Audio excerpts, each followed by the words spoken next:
Assalamualaikum warahmatullahi wabarakatuh. Pada yang terhormat Ibu Kepala Sekolah dan kepada teman-teman sahabat guru semuanya yang saya cintai, pertama-tama marilah kita panjatkan puji syukur kehadirat Allah Subhanahu wa taala. Alhamdulillah karena berkat rahmatnya hari ini kita bisa berkumpul di sini. Yang kedua, sholawat serta salam marilah senantiasa kita ucapkan kepada Nabi kita Nabi Muhammad Sallallahu Alaihi Wasallam yang nanti akan kita tunggu syafaatnya di yaumul qiyamah. Ibu-ibu semuanya, kali ini kita berkumpul di sini dalam memenuhi tugas saya sebagai guru penggerak angkatan 10, yaitu tepatnya di modul 1.4 tentang aksi nyata, penyebaran pemahaman dan penerapan pendalaman budaya positif. Saya sendiri Eni Eka Sari, calon guru penggerak angkatan 10 dari TK Aisyah Bangomuti, Kecamatan Tulungagung.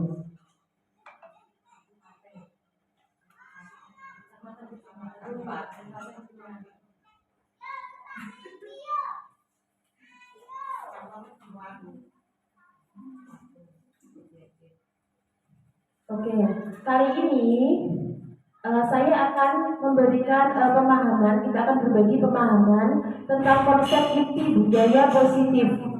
Yang pertama yaitu perubahan paradigma belajar, disiplin positif, nilai-nilai kebajikan universal, kebutuhan dasar manusia, motivasi perilaku manusia, posisi kontrol guru, keyakinan kelas, dan segitiga restitusi. Ada kurang lebihnya 7-8 ya Ibu ya. Nanti kita berbagi praktek baik bersama ya Ibu ya. Sudah siap Ibu? Siap. Semangat Ibu? Semangat. Oke, terima kasih Ibu.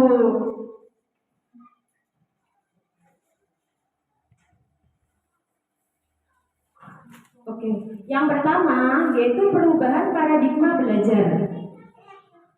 Merupakan pergeseran antara stimulus respon menjadi teori kontrol, yaitu perubahan yang dirancang berdasarkan prinsip pembelajaran yang berpihak kepada murid dan berdiferensiasi, sehingga setiap murid akan belajar sesuai dengan kebutuhan untuk menjadi manusia yang bisa meraih keselamatan dan kebahagiaan yang setinggi-tingginya di masa depan. Ini sesuai dengan filosofi Ki Hajar Dewantara bahwa setiap anak itu merdeka. Mereka boleh memilih apa yang mereka inginkan sendiri. Nah, di sini kita sebagai seorang guru hendaknya kita memilih pembelajaran yang berpihak kepada anak. Selama ini mungkin ya, kalau dulu saya itu pembelajaran tidak berpihak kepada anak, tapi saya sebagai pusatnya. Nah, sekarang ganti anaklah sebagai pusat pembelajaran. Jadi tidak guru berceramah saja, ganti anak, kita gali pemahaman tentang apa. Misalnya hari ini tentang awan, kita ajak anaknya keluar, anaknya melihat apa yang kamu lihat itu. Jadi jangan awan, inilah awan warnanya putih, ada di langit. Tidak, jangan. Sekarang ganti Ibu, ganti, karena pembelajaran itu berpusat kepada anak. Jadi kita harus menghamba kepada anak, ganti, bukan ya tetap kita sebagai seorang guru memfasilitasi, tapi pembelajaran itu hendaknya berpihak kepada anak, menggali seberapa jauh, baru terus terakhir kita memberikan penguatan kepada anak. Biarkan anaknya awan itu hijau boleh, putih boleh, ada merahnya boleh, tidak apa-apa. Baru nanti terakhir kita beri penguatan bahwa awan itu seperti ini, ada di langit, warnanya ini, seperti itu. Itu tentang perubahan paradigma belajar, bahwa pembelajaran itu hendaknya berpihak kepada anak menurut filosofi Ki Hajar Dewantara. Nah, di sini ada kata-kata teori kontrol. Apa itu teori kontrol? Pengen tahu Bu teori kontrol? Oke. Selanjutnya tentang teori kontrol. Menurut Dr. William Glasser, meluruskan ada miskonsepsi ini tentang teori kontrol, bahwa di dalam dunia pendidikan itu ada ilusi bahwa guru mengontrol murid. Memang benar ya, guru mengontrol murid. Nah, yang kedua, ilusi bahwa semua perbuatan positif efektif dan bermanfaat melalui bujukan atau rayuan itu mempengaruhi murid agar mengulang perilaku tertentu. Hebat kamu ya nak ya, hari ini kamu belajar dengan baik, dengan tekun, hari ini kamu tidak terlambat. Nah, besok dia akan menanti kata-kata itu lagi. Aku ingin seperti itu.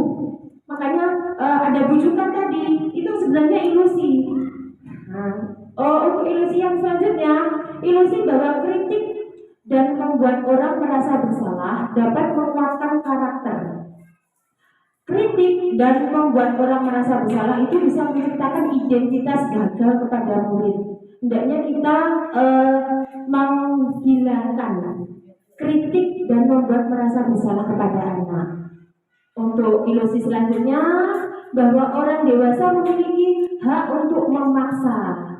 Memaksa itu sebenarnya tidak efektif dalam jangka waktu yang lama. Anak itu akan memunculkan benih permusuhan. Kadang-kadang anak itu dipendam, awas ya ibu itu, awas ya nanti ya. Mungkin tidak hari ini, tapi dalam jangka waktu yang lama. Nah, selanjutnya,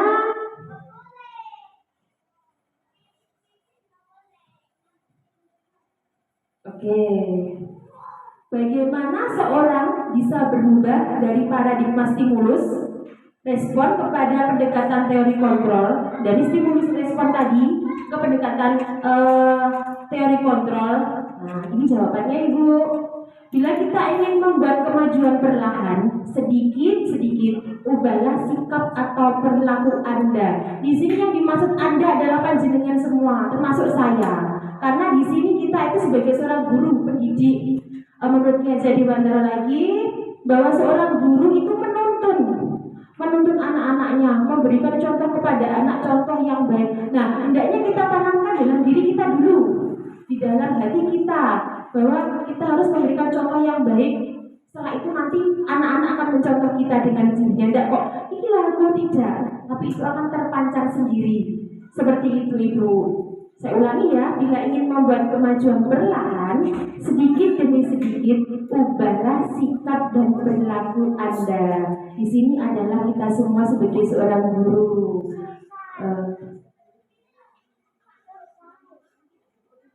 Oke, selanjutnya adalah disiplin positif. Ibu-ibu pernah mendengar kata disiplin? Nah, ya, disiplin. Disiplin itu seperti apa ya? Tertib ya. Terus apa lagi? Ya, patuh aturan. Apa lagi Bu? Patuh ya. Penurut, oke. Datang tepat waktu, oke. Iya. Tidak bertengkar dengan teman, oke. Iya. Betul, itu semua bisa dijadikan sebuah disiplin. Nah, kali ini kita akan membahas tentang disiplin. Disiplin adalah segala yang dilakukan seseorang kepada orang lain untuk mendapatkan kepatuhan. Disiplin itu diciptakan supaya patuh. Anaknya jadi penurut, jadi patuh.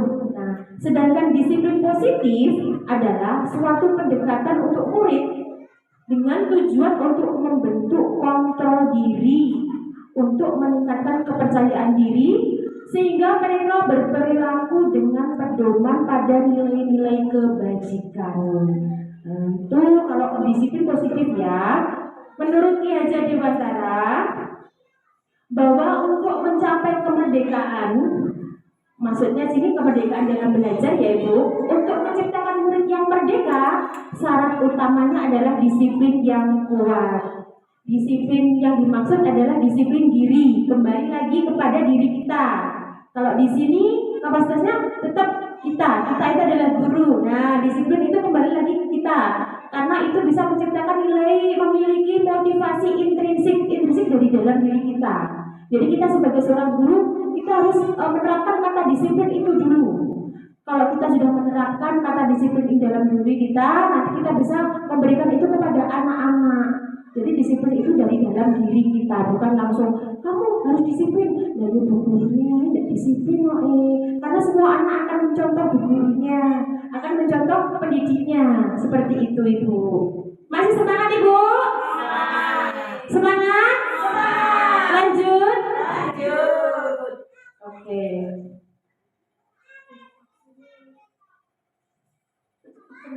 Oke, tadi ada kata-kata nilai kebajikan. Nah, apa itu nilai-nilai kebajikan universal? Oke, nilai-nilai kebajikan universal adalah sifat-sifat positif, sifat-sifat positif manusia yang merupakan tujuan mulia yang ingin dicapai setiap individu. Dengan nilai-nilai kebajikan yang diyakini seseorang, maka motivasi intrinsik, motivasi yang ada di dalam diri kita akan terbangun, sehingga akan menggerakkan motivasi diri untuk mencapai tujuan yang diinginkan. Nilai-nilai kebajikan yang ingin dicapai oleh setiap anak Indonesia yang kita kenal dengan profil pelajar Pancasila. Alhamdulillah di DK kita sudah memakai kurikulum Merdeka ya Ibu, sudah tidak asing lagi dengan profil pelajar Pancasila. Ya, ada 6 dimensi. Ada apa saja Bu dimensinya?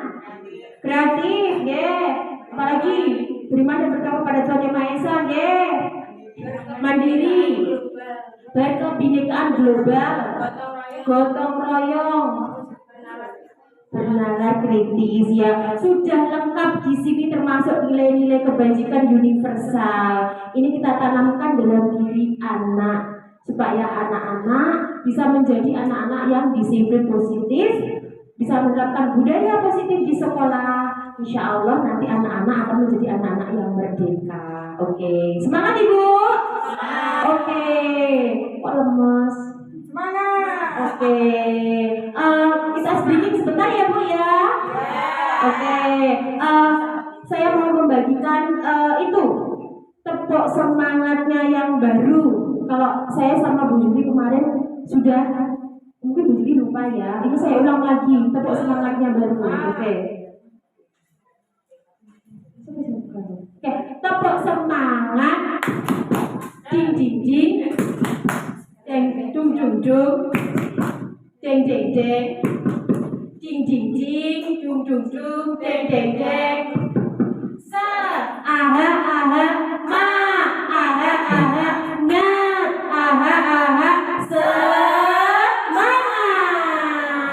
Oke, sudah semangat ya Ibu? Oke, kita lanjut ya. Tadi apabila anak tidak disiplin atau anak-anak itu indisiplin, tidak melaksanakan disiplin dengan baik, maka akan timbul hukuman, konsekuensi dan restitusi. Ya, kalau hukuman kita sering mendengarkan ya. Apakah kita sering memberikan hukuman? Insya Allah tidak ya Bu ya. Iya, walaupun kita anak kecil, tapi kalau untuk kata-kata hukuman itu jangan sampai. Kalau konsekuensi bagaimana? Apakah kita pernah memberikan konsekuensi? Ya, pernah mungkin sekali ya. Kalau sih sudah restitusi? Belum. Oke, nanti ya Bu ya. Oke, dari yang pertama dulu, hukuman. Hukuman itu sesuatu yang menyakitkan anak. Kalau kita yang menghukum fine-fine saja, ada masalah. Tapi anak itu luka batinnya. Di sini dia akan sedikit dia akan dendam. Aku tadi, ya betul Ibu, sakit hati di dalam hatinya itu akan sakit.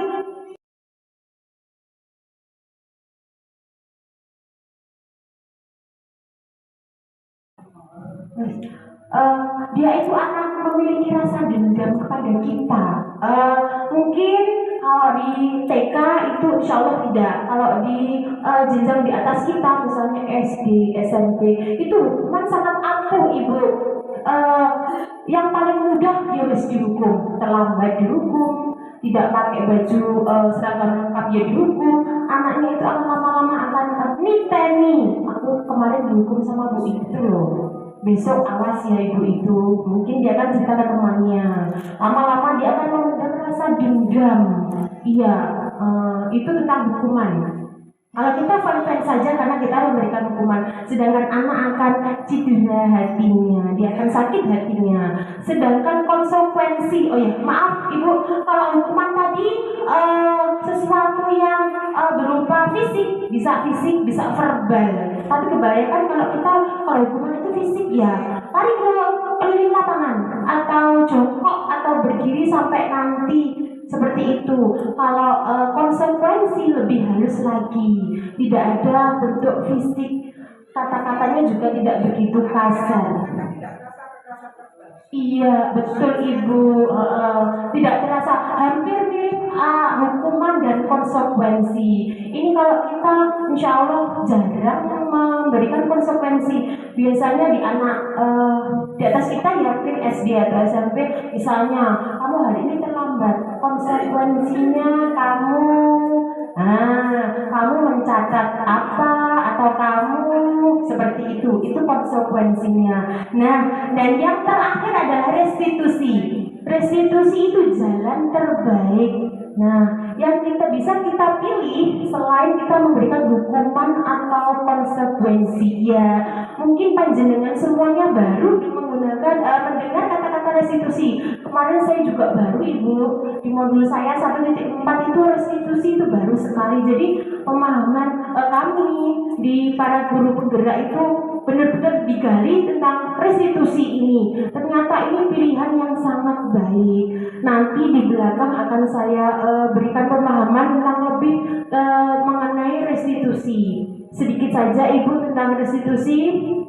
Di sini apabila terdapat anak yang indisiplin atau melanggar disiplin, restitusinya yaitu kembalikan lagi ke anak dengan menggunakan bahasa yang lebih halus ya. Kembalikan lagi kepada anak, kenapa kamu tadi terlambat, terus menanyakan alasannya, terus kita berikan tanggung jawab ke anak untuk menyelesaikan masalahnya sendiri.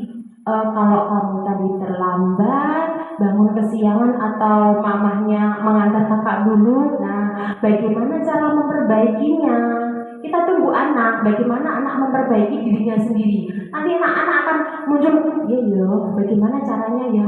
Anak akan berpikir, kita pancing. Kita memberikan penguatan dan opsi-opsi, apakah seperti ini, nanti bila anak kesulitan bisa jadi itu dipakai. Setelah itu anak akan muncul solusi dalam dirinya. Ya sudah Bu, kalau supaya aku nggak terlambat, aku tak bangun pagi. Nah, alhamdulillah restitusinya bisa berjalan. Kalau restitusi seperti itu, jadi sebaiknya kita bisa untuk menyelesaikan masalah, terutama masalah indisiplin dalam anak, kita bisa memakai restitusi. Kita sedikit sebentar ya Bu ya.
Selanjutnya di sini saya akan memberikan pemahaman tentang 5 kebutuhan dasar manusia. Nah, 5 kebutuhan dasar manusia.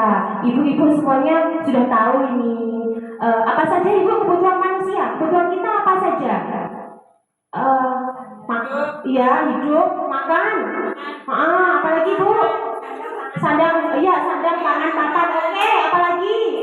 Istirahat, oke, tidur ya. Apalagi bu? Kasih sayang, rekreasi, ya hiburan, oke. Iya kita butuh ibu itu. Kalau kita di sekolah saja nggak hiburan, aduh, bisa pusing ya bu ya. Terus apa lagi bu? Oh iya, uang, betul. Kita juga butuh uang. Oke.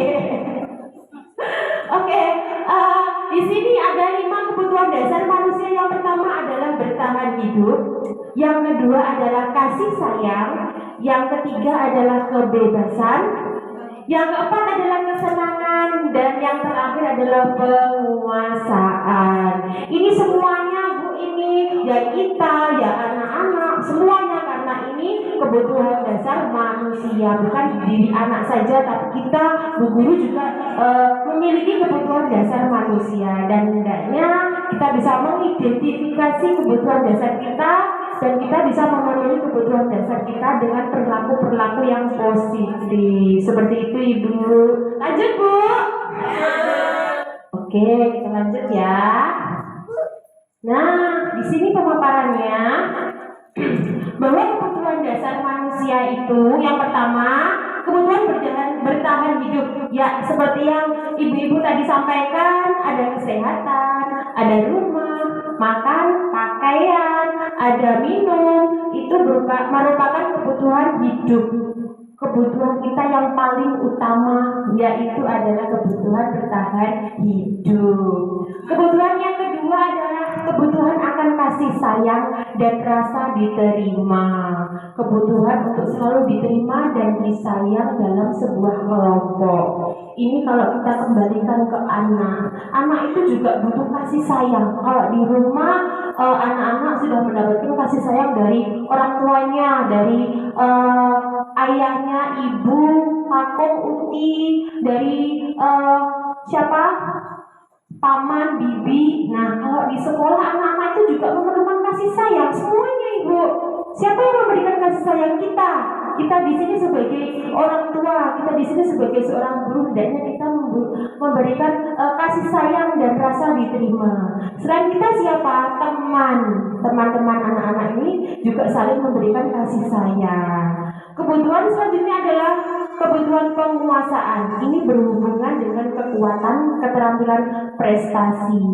Ini kalau anak-anak, biasanya anak-anak itu ingin jadi pemimpin. Anak-anak itu ingin selalu dihormati. Misalnya kalau baris itu selalu di depan. Aku aja bu yang jadi pemimpin, aku aja bu yang menjadi itu. Nah, karena dia ingin dihormati, karena dia ingin diakui, karena dia ingin menjadi seorang pemimpin untuk memenuhi kebutuhan penguasaan. Sama bu, kita juga ada yang seperti itu. Boleh, karena itu sebuah kebutuhan. Nah, apa-apa. Selanjutnya kebebasan. Nah, di sini kebebasannya yaitu kebutuhan untuk memilih. Anak-anak kita biarkan untuk memilih karena anak-anak memiliki kebutuhan kebebasan. Misalnya, kamu boleh ikut menari atau menyanyi. Jangan kok, terus kamu ikut menari saja. Tidak, biarkan anak memilih. Aku loh ingin ikut ini bu, aku ingin ikut, silahkan. Karena itu adalah kebutuhan dasar kamu. Kamu bebas memilih. Nah, yang penting dalam konteks itu positif ya. Selanjutnya yaitu kesenangan. Ya, seperti tadi ya bu, kita butuh rekreasi ya. Ya, betul. Iya. Kalau kita, anak-anak juga seperti itu. Mereka juga butuh kesenangan. Bukan hanya rekreasi ya anak-anak, tapi kita sebagai seorang guru memberikan wadah kepada anak-anak, menciptakan lingkungan pembelajaran yang menyenangkan. Rumah kedua bagi anak-anak. Nah, supaya anak-anak betah di sekolah, kerasan di rumah. Aku senang bersekolah pada hari Minggu ingin masuk. Nah, karena anak-anak sudah merasa nyaman, karena anak-anak kebutuhan dasarnya yang berupa kesenangan sudah terpenuhi di sini. Alhamdulillah sudah berjalan ya Ibu di TK kita ya Ibu ya. Ibu, oke, alhamdulillah kita bisa menciptakan lingkungan pembelajaran yang menyenangkan bagi anak. Oke, tepuk tangan buat kita semua. Yeay. Oke, kita lanjutkan ibu-ibu ya. Oke, di sini kebutuhan dasar manusia tadi. Ada 5 konsep kebutuhan dasar manusia, tidak hanya berlaku untuk anak-anak, tetapi juga kepada manusia dewasa. Kita juga memiliki kebutuhan dasar. Nah, kebutuhan dasar mana yang sedang dipenuhi oleh guru-guru di sekolah? Setiap individu, setiap ibu guru memiliki kebutuhan dasar yang sendiri-sendiri. Tidak usah disebut, Bu, aku ingin ini, aku ingin ini, tidak. Kita sendiri apa? Kita rasakan sendiri bahwa kebutuhan saya ini dan saya akan memenuhinya. Jika tidak dapat mengidentifikasi, jika kita dapat mengidentifikasi kebutuhan apa yang mendorong perilaku kita, maka perubahan perilaku positif dapat dimulai dengan mencari solusi untuk memenuhi kebutuhan tertentu dengan cara yang positif. Nah, kita sebagai seorang guru kita harus mengidentifikasi kebutuhan kita dengan perilaku-perilaku yang positif. Dimulai dengan perilaku positif untuk memenuhi kebutuhan tertentu dengan cara yang positif pula. Kembali lagi kalau dengan tadi filosofi Ki Hajar Dewantara bahwa kita sebagai seorang guru itu menuntun memberikan contoh teladan yang baik kepada anak. Hendaknya kita bisa memenuhi kebutuhan dasar kita sendiri dulu, baru nanti kita keluar, kita memenuhi kebutuhan dasar para anak-anak murid kita. Oke, lanjut ya Bu. Oke. Nah, ini tadi bila anak-anak tidak dapat disiplin atau anak-anak indisiplin, anak-anak yang melakukan indisiplin tadi atau anak-anak yang disiplin itu pasti memiliki motivasi. Nah, motivasinya di sini ada 3 Bu. Yang pertama untuk menghindari ketidaknyamanan. Biasanya anak-anak melakukan disiplin, misalnya datang pagi atau berseragam itu, ya wes aku biar tidak ditegur oleh ibu itu aku pakai seragam lengkap. Ya wes aku biar tidak dimarahi ibu itu aku datang lebih awal. Nah, itu motivasi untuk menghindari ketidaknyamanan. Kalau ini berasal dari eksternal Bu, karena ada seseorang. Nah, kalau yang kedua untuk mendapatkan imbalan atau penghargaan dari orang lain, pujian atau hadiah. Ini juga motivasi dari luar ya Ibu ya. Kalau ini supaya kita dihargai atau kita diberikan hadiah oleh ibu guru itu, aku mau datang lebih awal supaya aku cuma kita kasih hebat kamu, itu anak akan ketagihan Ibu. Besok dia akan melakukan lagi datang awal, cuma kata-kata hebat, kamu pinter. Nah, itu anak-anak akan termotivasi. Karena apa? Termotivasi oleh ibu guru yang tadi memberikan dia imbalan atau memberikan dia hadiah, walaupun itu berupa pujian atau emoticon aja. Nah, dan yang terakhir adalah motivasi untuk menjadi orang yang mereka inginkan dan menghargai diri sendiri dengan nilai-nilai yang mereka percayai. Kembali lagi tadi nilai-nilai kebajikan ya. Nah, sama nih Bu. Nah, apabila kita bisa memberikan motivasi ini termasuk motivasi intrinsik dari dalam diri anak, insya Allah akan tercipta disiplin positif. Iya, bila kita memberikan pemahaman dulu dalam diri anak. Tadi nilai-nilai kebajikannya, kalau sebagai seorang pelajar Pancasila ada profil pelajar Pancasila yang tadi 6 dimensi. Nah, itu benar-benar kita diyakini anak, maka akan anak itu bisa menghargai dirinya sendiri. Setelah itu anak-anak akan mempercayai sehingga muncullah disiplin positif. Anak-anak insya Allah akan menjadi anak-anak yang disiplin tanpa ada ibu guru itu, tanpa ada pujian itu, sudah tertanam dalam diri anak. Aku sudah yakin, aku ingin menjadi anak yang bertanggung jawab. Untuk menumbuhkan itu memang agak sulit ya Ibu ya. Kita apalagi kita di fase fondasi untuk anak TK PAUD itu agak sulit, tapi kita harus terus mencoba dan mencoba. Semangat Bu ya. Iya, untuk perubahan sekolah kita semangat. Oke. Selanjutnya 5 posisi kontrol guru. Nah, di sini kita sebagai seorang guru memiliki posisi kontrol ada 5. Ini kemarin saya juga baru Ibu. Apa itu posisi kontrol? Kita dapat mengontrol murid kita ternyata. Di sini ada 5. Ada penghukum. Nah, kalau kita penghukum, udah tahu ya Bu ya, hukum ya seperti itu. Kemudian teman, pembuat merasa bersalah, pemantau dan manajer. Kalau penghukum seperti tadi kita menggunakan kekerasan fisik maupun verbal, dan dengan kekerasan verbal saja sudah menyakiti hati anak ya Bu ya tadi ya. Apalagi kekerasan fisik itu tambah mungkin dendamlah anak seperti itu. Kemudian posisi Koko sebagai seorang teman. Nah, di sini kita mengibaratkan anak itu sebagai seorang teman. Kita harus pandai-pandai merayu dia, kita harus pandai-pandai bahasanya seperti seorang teman, tapi tetap kita posisi mengontrol anak. Jangan terus sebagai seorang teman kita gitu, tidak. Tetap kita sebagai seorang guru mengontrol murid kita. Terus pembuat merasa bersalah nih.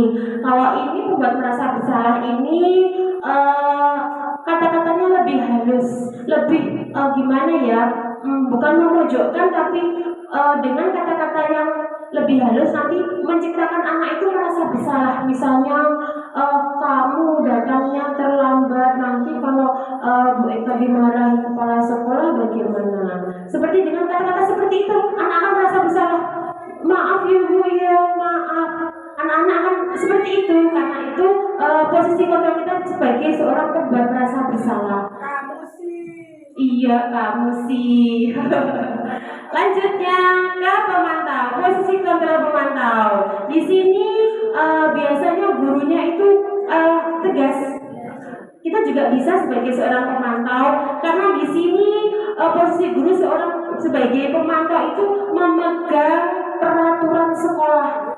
Sambil berdiri memegang peraturan sekolah. Bila ada yang terlambat, ayo kamu terlambat ya. Kita menggunakan kata-kata yang halus, tapi si anak akan diberikan itu tentang peraturan sekolah. Peraturan sekolah mana yang kamu langgar? Kenapa kamu langgar? Ini namanya peraturan. Kalau peraturan itu harus dipatuhi. Kenapa kamu langgar? Itu sebagai posisi kontrol guru sebagai pemantau. Dan yang terakhir adalah sebagai seorang manajer. Di sini ketemu lagi sama restitusi. Tadi restitusi ya Bu ya. Nah, ada hukuman, konsekuensi dan restitusi. Di sini muncul lagi restitusinya ya. Sebagai seorang manajer, sama seperti tadi kasusnya anak yang terlambat, kita tawarkan kepada anak untuk perbaikan. Kita berikan tanggung jawab kepada anak bagaimana anak itu bisa menyelesaikan masalahnya sendiri tanpa menciptakan masalah yang baru. Oke, kita lanjutkan nih ibu-ibu semua ya. Oke, tambah semangat.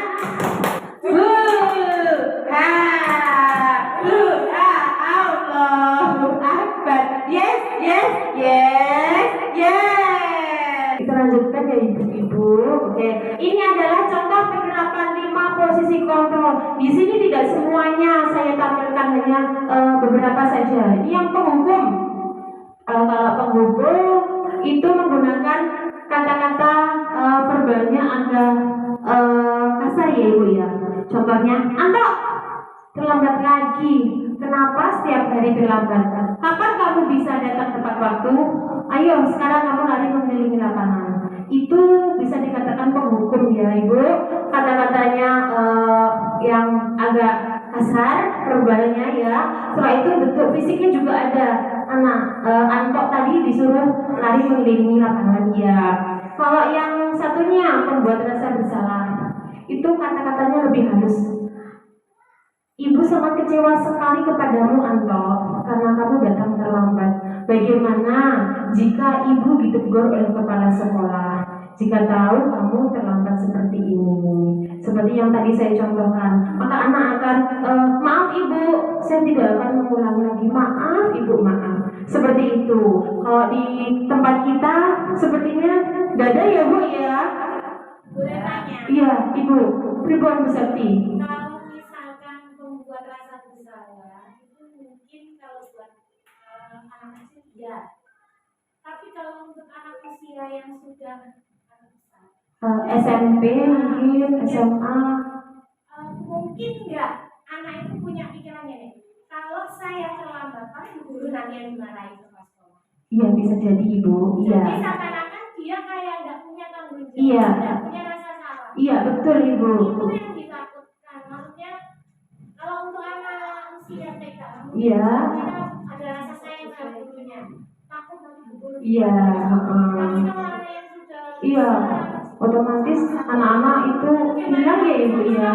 Mungkin ada perasaan. Kita lihat saja Bu Septi. Terima kasih Bu Septi ya. Ya. Oke. Kalau untuk membuat rasa bersalah itu kalau di lingkungan kita ya dalam fase fondasi ya untuk anak TK itu bisa ya ibu ya. Tapi kalau mungkin di kelompok di atasnya, jenjang di atasnya di SMP atau SMA, tergantung anaknya. Ada yang seperti dicoba, ya maaf ibu, ada seperti itu. Atau malah sebaliknya, Allah Beni biarkan aja gurunya yang dimarahin, itu juga ada. Ada seperti itu juga ada. Nah gurunya harus mempunyai senjata baru. Berarti ini nggak ampuh ya ini ya. Kalau iya betul. Kalau penghukum tadi nggak boleh. Kalau yang membuat rasa bersalah ternyata tidak ampuh juga. Nah berarti harus memiliki cara yang lain lagi. Nah, bagaimana cara yang lain lagi? Oke, selanjutnya yaitu contoh selanjutnya. Nah, di sini Bu Septi nanti jawabannya ya. Oke, di sini posisi guru sebagai seorang manajer.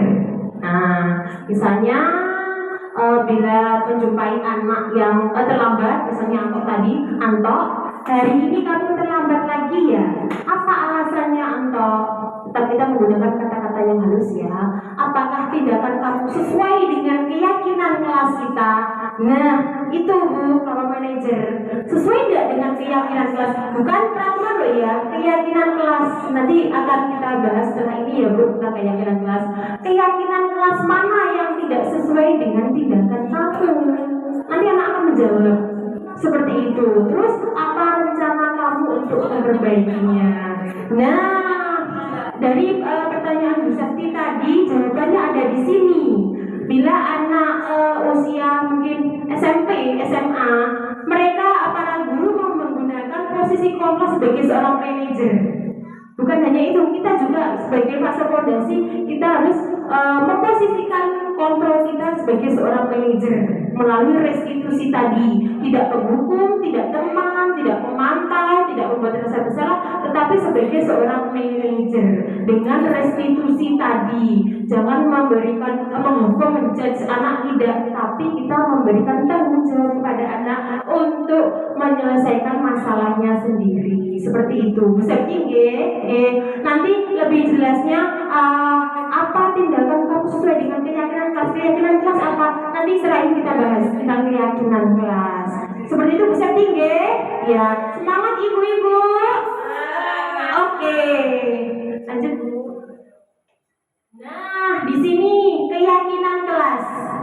Keyakinan kelas itu adalah pernyataan universal yang dibuat dalam bentuk kalimat yang positif. Apa bedanya keyakinan kelas dengan peraturan kelas atau peraturan sekolah? Mungkin ada yang tahu kalau peraturan sekolah itu bagaimana? Bu Septi, monggo, peraturan sekolah itu seperti apa, Bu Septi? Peraturan yang ditaati oleh semua Ya, harga sekolah. terutama yang Ya, ya bisa. Tapi kalau keyakinan kelas mungkin lebih spesifik. Iya, dalam kelas saja. Ya, yang nanti akan dipatuhi oleh Ya, oke. Terima kasih Bu Septi. Ya, terima kasih. Betul sekali Bu Septi. Kalau keyakinan kelas memang dibuat di dalam kelas untuk dipatuhi anak-anak di dalam kelas tersebut. Beda Ibu antara peraturan kelas atau peraturan sekolah. Kalau di sini peraturan sekolah aja ya, peraturan sekolah dengan keyakinan kelas. Peraturan, namanya peraturan itu dibuat untuk dipatuhi. Nah, di situ yang membuat adalah kita sebagai seorang guru bersama dengan kepala sekolah kita membuat peraturan sekolah yang wajib di sini dan kutip wajib dipatuhi, nggak boleh dilanggar. Nah, makanya di situ ada kata-kata negatif.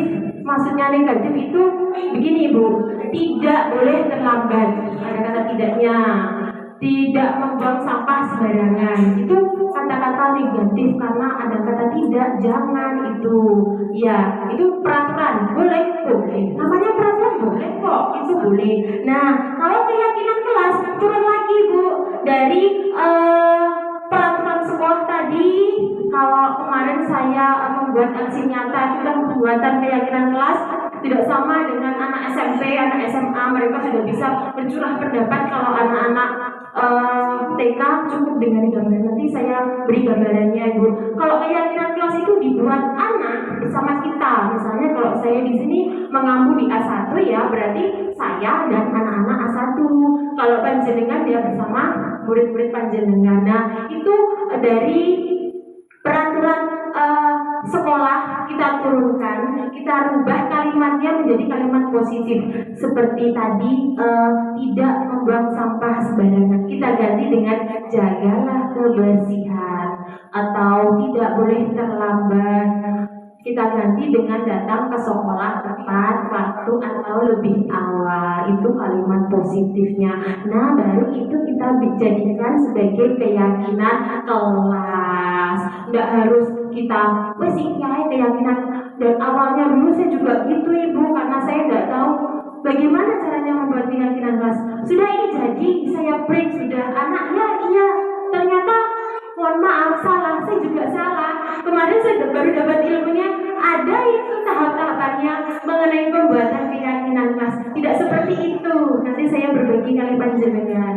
Oke, selanjutnya.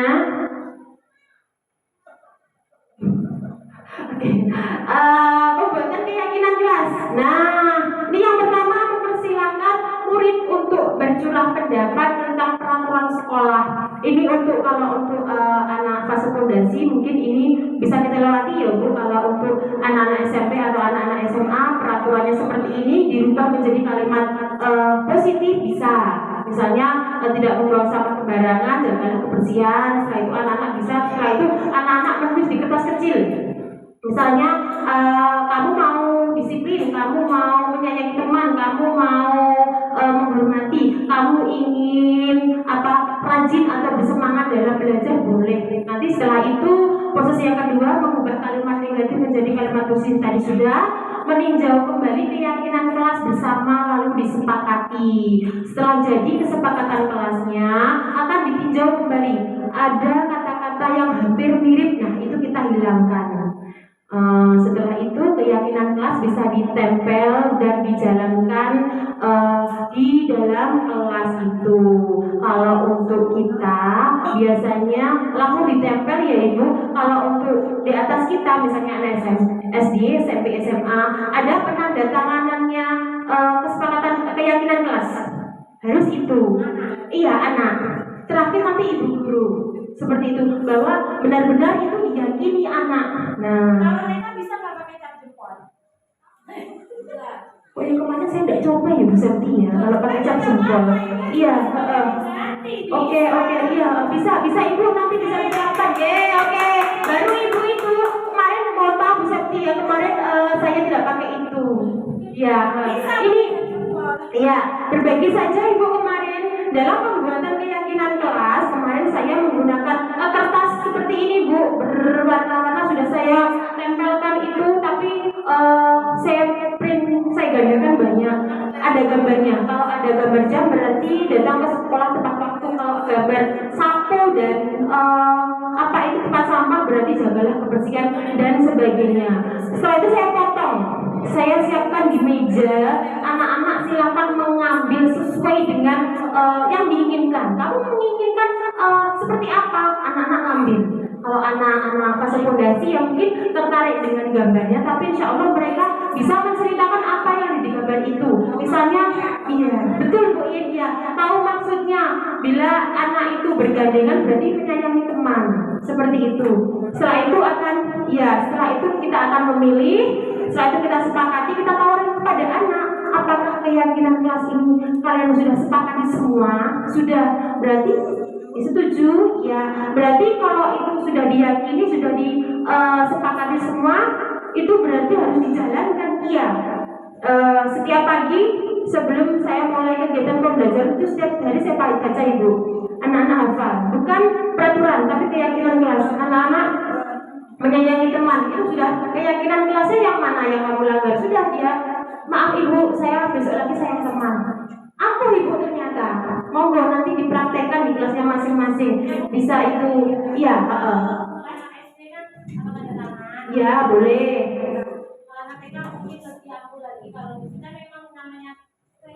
Iya. Iya.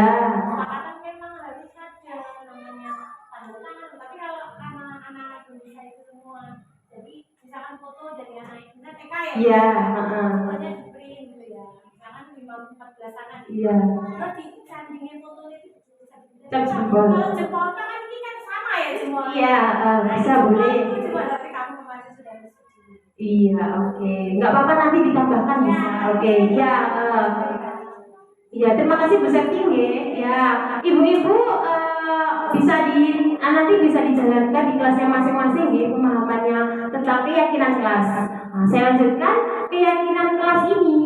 Nah, sebagai bentuk terciptanya budaya dan disiplin siswa. Nah, berarti apa Ibu? Kita harus membuat keyakinan kelas. Monggo bisa dimulai besok. Seperti saya juga boleh pakai gambar yang kelompok A atau kelompok bermain. Kelompok bermain perlu. Kita tanamkan dalam diri anak bahwa anak itu bisa bertanggung jawab. Bisa aja banyak-banyak berapa 4 atau 3. Kemarin saya mendadak itu buat 2 dulu. Yang pertama menghormati orang yang bicara. Ampuh Ibu. Akhirnya saya bicara yang lain diam. Terus A2, kemarin saya gabung dengan A2, dia belum paham tentang kesepakatan kelas. Saya jelaskan kalau di sini A1 kesepakatan kelas yang menghormati orang yang bicara. Di sini siapa yang bicara? Kata Bu. Guru. Iya, Bu Guru pegang buku. Kala itu, oke. Bu Guru pegang buku, anak yang mengerti. Iya. Bu Guru sedang membaca atau apa itu anak-anak menghormati. Iya, terutama di sini Intan yang sering mengingatkan teman-temannya. Itu loh gambarnya Bu Eka pegang buku, berarti kamu harus mendengarkan. Bu Gurunya siapa? Dan diam. Kalau yang ngomong Intan, saya diam. Sudah ini kan bicara, saya menghormati loh. Iya Bu Eka. Iya. Doa juga gitu. Kalau ada yang bicara, diam semuanya. Silakan lanjutkan. Diam. Bisa kita lanjutkan? Bisa. Bu Eka bicara boleh. Sudah, Bu Eka lanjutkan. Ampun Bu, alhamdulillah yang itu menghormati. Kalau yang datang ke sekolah tepat waktu masih agak sulit karena kita masuk fondasi, mungkin kesiangan atau ibunya repot atau apa itu biasa. Tapi kalau yang satu ini menghormati itu alhamdulillah ampuh. Dan juga itu ada gambar mengambil buku. Itu anak-anak menceritakan bila kita mengambil sesuatu atau buku itu kembalikan ke tempat semula. Itu pertama kan dilempar. Sekarang ada itu ditata. Apalagi saya buat peraturan di pojok baca, walaupun semi pojok baca di situ. Ya mohon maaf Ibu karena keterbatasan. Itu anak membaca gambar. Hargai buku, cintai buku jendela dunia. Buku itu bisa bicara loh, yang bisa membuat kamu jadi anak pinter. Seperti itu. Buku kayak Upin Ipin ya Bu ya, iya bisa bicara betul. Berarti harus apa? Disayang. Sayang ya. Dulu dilempar Bu, kalau A, kalau B mungkin itu bisa dikasih tahu. Tapi kalau sulit, memang sulit. Tapi kita coba ya dengan gambar. Kalau belum bisa baca kata atau baca huruf bisa, baca kata belum bisa, tapi kita ambil pakai itu gambar. Seperti itu tentang pembentukan keyakinan kelas. Masih semangat Ibu? Oh belum, sudah lemes ya? Oh ya Allah, iya oke. Tinggal sedikit ya Ibu ya.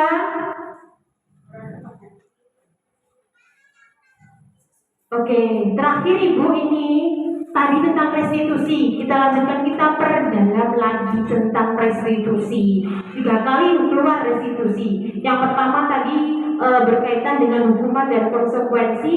Restitusi tadi kaitannya dengan kita sebagai posisi kontrol sebagai seorang manajer.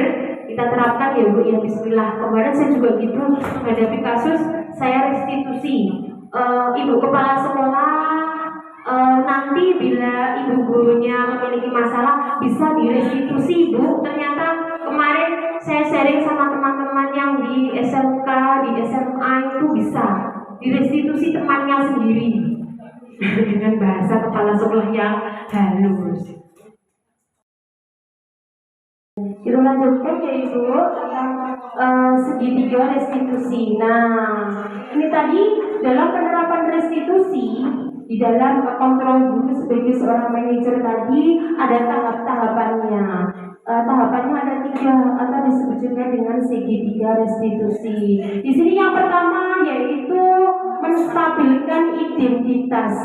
Nah, nanti tahunya kalau sudah praktek Bu, kalau seperti ini kita belum tahu apa itu menstabilkan identitas. Yang kedua adalah validasi tindakan yang salah. Dan yang terakhir adalah menanyakan keyakinan. Oke, langsung kita praktek aja ya Bu ya.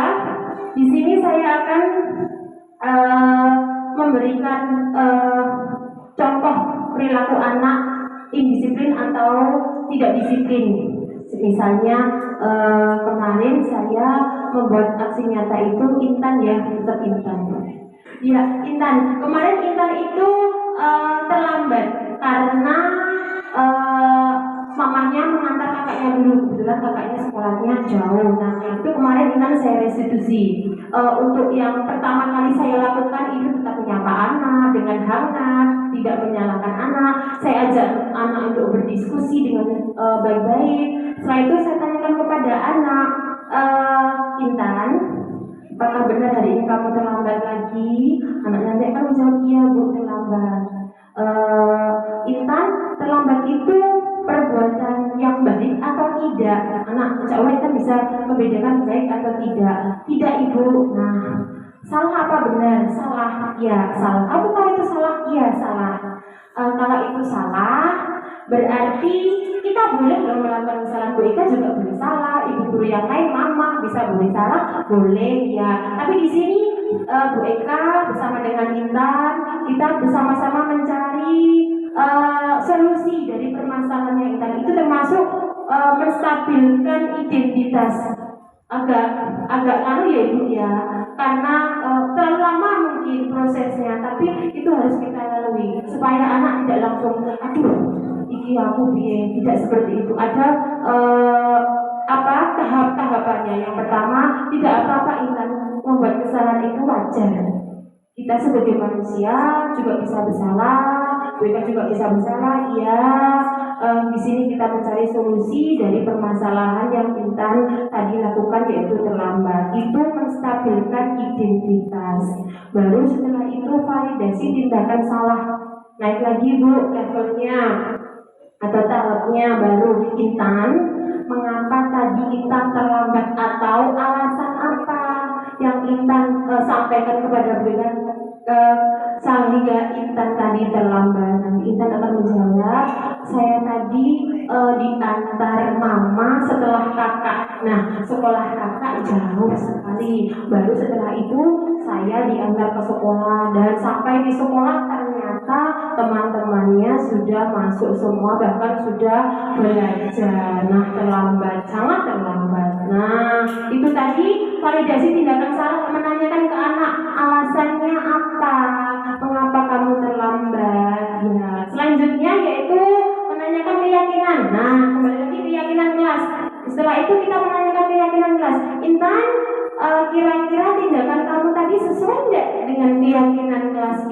nanti Intan akan menjawab, tidak ibu.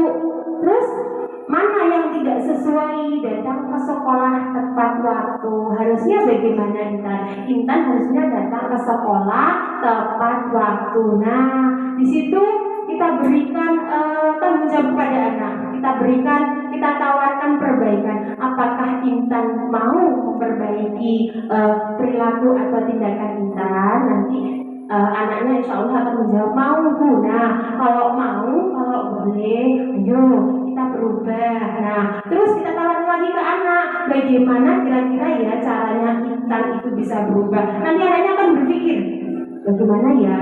Oh itu Bu, mungkin kemarin jawabannya Intan gini, tanpa saya ajari Bu ya, aku diantar dulu baru kakakku. Nah, itu yang mereka harapkan. Ternyata Intan hebat, dia bisa menjawab itu Bu, betul.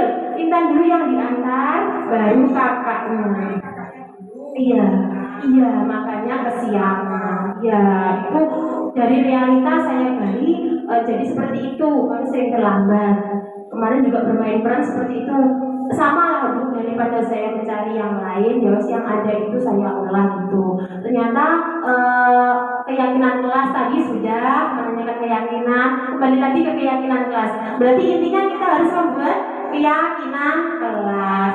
Itu tadi segitiga restitusi. Nah, untuk menyelesaikan masalah siapapun itu, anak ataupun guru, kalau guru yang merestitusi hendaknya lah kepala sekolah. Nah, kalau kita merestitusi teman kita kan kurang pas, kurang sopan lah. Nanti kepala sekolah bisa itu diterapkan. Ternyata restitusi ini ilmu baru tapi sangat ampuh sekali. Memang tahapannya lama ya Bu ya. Kita tanpa melukai anak, kita ajak anaknya berdiskusi, akan tumbuh nanti dalam diri anak itu motivasi intrinsiknya. Oh ya Allah, tadi kenapa aku terlambat? Terus akan tumbuh tanggung jawab. Berarti supaya aku nggak terlambat, aku harus. Nah, itu ada di dalam diri anak. Itu tujuan dari restitusi tadi. Masih semangat Ibu? Oke, tinggal sedikit Ibu. Ya. Oke, alhamdulillah sudah di sesi terakhir yaitu penutup. Oke, saya bacakan Ibu bahwa budaya positif hanyalah satu langkah dalam perjalanan panjang transformasi sekolah. Satu langkah saja Bu. Nah, namun langkah awal ini sangatlah fundamental dengan menggali segitiga restitusi seperti tadi, merumuskan keyakinan kelas dan mempraktekkan strategi disiplin positif. Jadi semuanya saling bergandengan, saling erat, saling berhubungan semuanya. Kita memiliki bekal yang kuat untuk membangun sekolah impian. Nah, sekolah impian di mana setiap murid dapat belajar, tumbuh dan berkembang secara optimal sesuai dengan tujuan dari pendidikan nasional kita yang sudah disampaikan filosofinya oleh Ki Hajar Dewantara, yaitu pendidikan yang merdeka, yang berpihak kepada anak. Nah, untuk itu di sini kita sebagai seorang guru, kita sudah memiliki bekal ini. Panjenengan semua sudah tadi mengetahui tentang segitiga restitusi, sudah mengetahui tentang bagaimana merumuskan keyakinan kelas dan prakteknya disiplin positif. Tinggal panjenengan semua nanti mempraktekkannya atau mengimbaskannya di kelas-kelas masing-masing. Ya, insya Allah nanti sekolah kita akan menjadi sekolah impian. Saya juga memiliki impian Ibu, bahwa sekolah ini kedepannya akan lebih maju, muridnya banyak, ibu gurunya semuanya juga hebat semuanya. Terus juga kita tetap satu keluarga. Itu yang terpenting buat saya Ibu. Oke, terakhir Ibu, satu lagi ada. Sudah Ibu, terima kasih banyak atas waktunya. Mohon maaf atas segala kekurangannya ya Ibu ya. Mungkin sedikit ini yang saya dapat dari pendidikan guru penggerak kemarin ya. Saya iya sama-sama. Terima kasih Ibu. Assalamualaikum warahmatullahi wabarakatuh.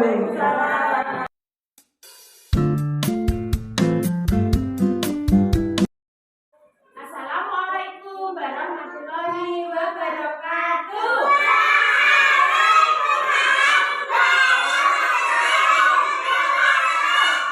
Selamat pagi anak-anak. Ya, bagaimana kabarnya hari ini? Alhamdulillah, luar biasa. Saya berharap semoga aku pasti bisa. Yes, yes, yes. Anak-anak, alhamdulillah hari ini kita bisa bertemu kembali. Hari ini kamu semua sama BK mau diajak membuat kesepakatan kelas berupa keyakinan kelas. Kenapa harus buat kesepakatan kelas?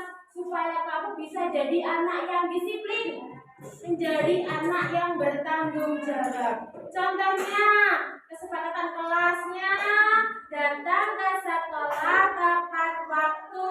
Nah, bagaimana kalau kita terlambat? Ajeng, kalau kita terlambat, bisa nggak bermain? Tidak. Kalau kita terlambat, bisa nggak kita ikut senam? Tidak. Maka dari itu kita buat kesepakatan kelas berupa keyakinan kelas. Nanti kita buat bersama-sama ya. Ya. Nanti kita jalankan bersama-sama ya. Ya. Supaya nanti jadi anak yang hebat ya. Jadi anak yang disiplin. Oke? Oke. Di sini Bu Eka sudah menyiapkan. Nih, kertasnya berwarna-warni, ada gambarnya. Ada gambarnya anak yang sedang menyapu. Artinya jagalah kebersihan. Terus ada gambar anak yang menggandeng temannya. Artinya menyayangi teman. Oke, hebat tidak? Lagi ada gambar. Nih, Bu Guru.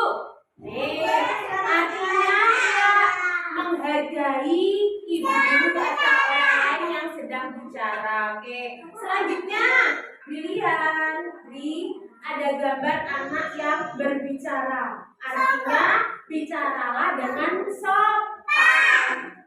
Ya, oke, tidak boleh berbohong ya. Lanjutkan. Nih, ada gambar jam. Iya, datang ke sekolah tepat waktu. Selanjutnya ada gambar anak yang melihat buku. Iya, artinya rajin belajar. Ya, satu lagi. Nih, ada gambar. Iya, mengembalikan buku atau barang ke tempat semula. Nanti setiap anak mengambil satu gambar yang sudah disiapkan Bu Eka. Brilian, Vino, Dika, halo. Ambil satu gambar yang sudah disiapkan Bu Eka. Satu-satu. Ambil satu, kamu mau yang mana? Setelah itu balik kertasnya. Ada kertas warna apa sayang? Putih. Ambil lem sedikit di sini, ditaruh di sini sedikit, jangan banyak-banyak, lalu tempel di sini. Oke, bisa? Bisa? Aku pasti bisa. Nanti dimulai dari kelompok hijau dulu. Bila kelompok hijau sudah selesai, kembali duduk. Ganti kelompok biru. Kelompok biru berdiri, ngambil satu-satu. Selesai duduk, ganti kelompok kuning. Oke, are you ready? Yes. Oke, sekarang kelompok hijau berdiri.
nanti keyakinan kelas ini akan kita yakini bersama-sama, akan kita laksanakan bersama-sama dengan senang hati, ya. Oke, dibacakan sama Bu Eka. Yang pertama, rajin belajar, ya.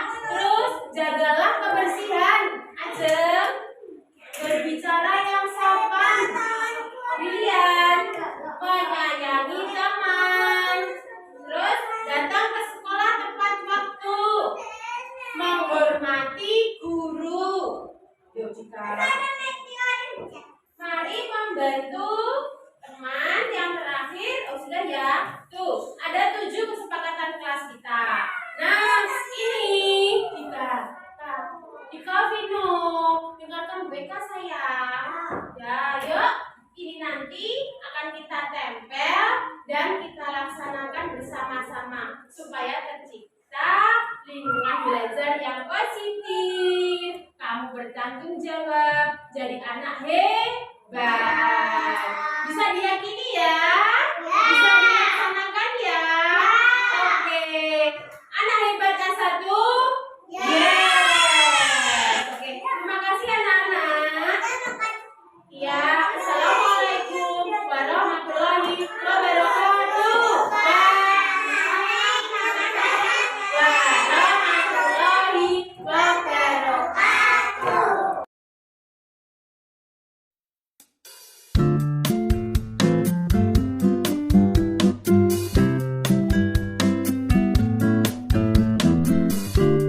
Assalamualaikum, namaku Syara.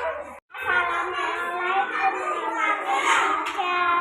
Assalamualaikum, nama saya Sita. Aku senang.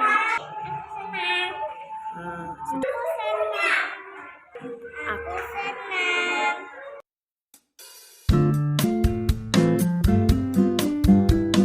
Penting.